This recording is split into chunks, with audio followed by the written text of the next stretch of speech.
Mask Chronicles, no contact. And today there's been a shift.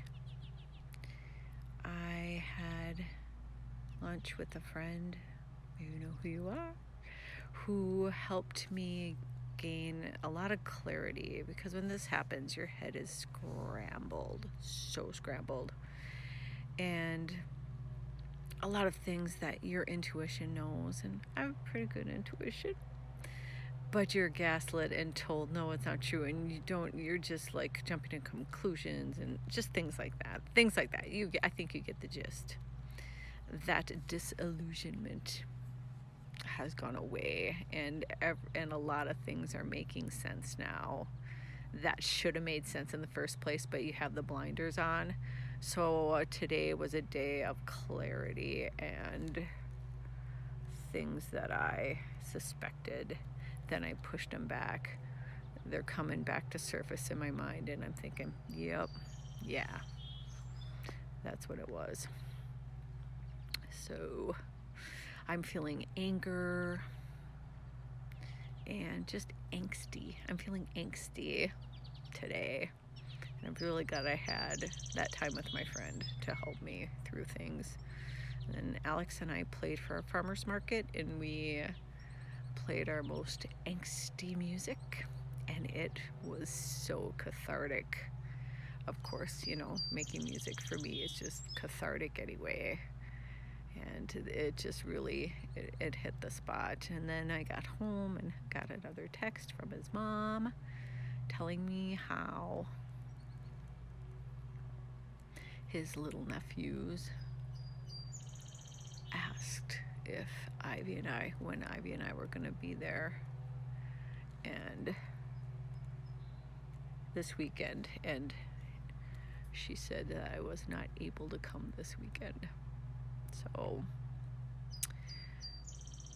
don't know who's going to tell them, but I guess it's not going to be able to be any of us, that these poor little kids aren't going to get to see me or Alex or Ivy again. And we spent a lot of time together playing and things like that. So it's not a thing to dabble with. If you're not serious about a person, or you really, really aren't sure, don't get them involved with your family. Alex is older, so it's like Alex wants to know who I'm dating and is very protective of me. But at the same time, like, if you have little kids around, don't be getting them attached to your other people if you're not sure. If your intentions aren't pure,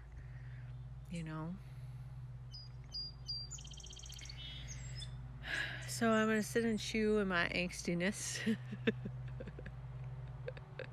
Feeling kind of annoyed too. Not going to talk to that man. No reason to. No reason at all. A lot of sadness that's coming up here and there. But more than anything, it's clarity and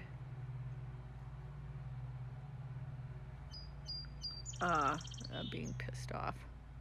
And that was happening towards the end of the relationship. That's what happened. I pushed him into it. I didn't have the strength to do it, so I was just like, what about this, and what about this, and what about this? And that's not like me to do that. But I was standing up for myself, and I'm like, this is what happened, and I feel like this about it. And typical dismissive avoidant, didn't want to talk about it. And finally I just pushed, and I got a silence. And then I don't think we should be together anymore, basically.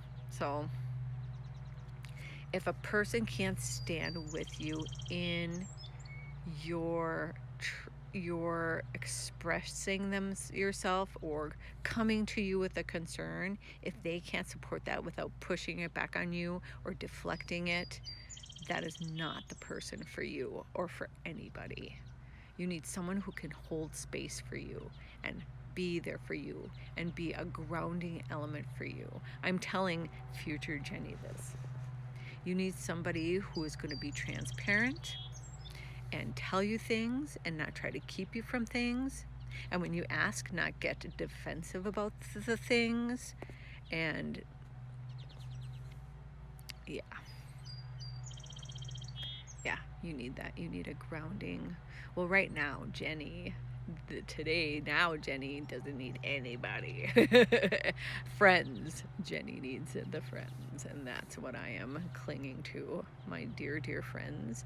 I am, and if you ever find yourself in this situation, I have a bunch of friends, and I'm not unloading on just one of my friends.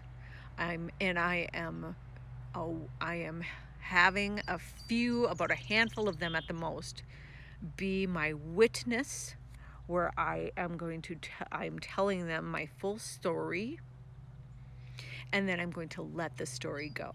The story needs to not continue.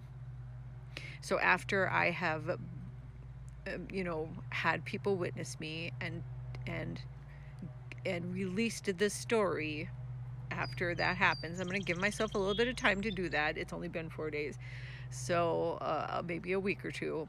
After that, it will just be, it didn't work out, we weren't compatible,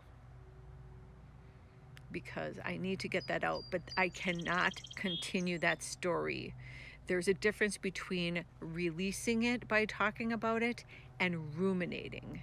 And once you get past a certain point, it's rumination.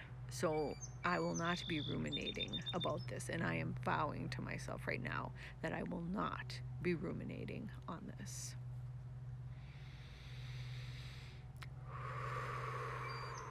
Lots of somatic movement and breath work also. It'll be interesting to see how things shift tomorrow, but still feeling a little bit angsty, and that is not a bad thing. Have a good night.